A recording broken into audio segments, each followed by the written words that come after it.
نحن نشتري الريال. هذه الكلمة تنقال اخواني في مجالس العقد، عقد الزواج. فتلقى الخاطبي وابوي فيقول حق ابو العروس شو شروطكم شو تامرون، فيقول ابو العروس نحن نشتري الريال، ما يتكلم ولا يذكر شيء. فيفرحون الجماعة ويتم العقد. لكن تعال الحين بعد العقد، في الريال اللي الخاطب الحين اصبح زوج، في مبلغ معين يعطي ابو العروس او الحريم، ينقلون للحريم هذه زهبة بنتكم، فيحسبون لا هذا ما يسد. يقول هل عندي لا ما يسد، هي اخذتها شيء احسن منها اعطوها كذا وكذا.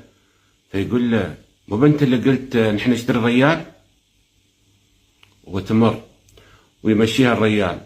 عقب سالفة ثانية يبغى يحجز قاعة معينة وقاعة مجانية، فيقول ترى العرس بيكون في القاعة الفلانية المجانية.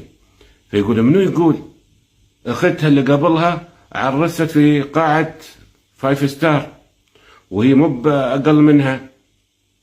يقول يا ريال مو انت اللي قلت نحن نشتري الريال؟ قلنا ونسينا.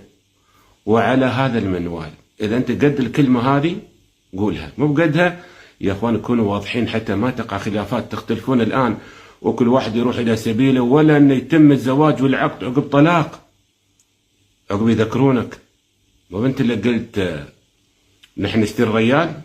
شفت ايش قايل الان؟ اذا سلموا لي على اللي يقول نحن نشتري الريال، خليك صريح، ولا اول شرط اخر النور واتفاق. بالتوفيق.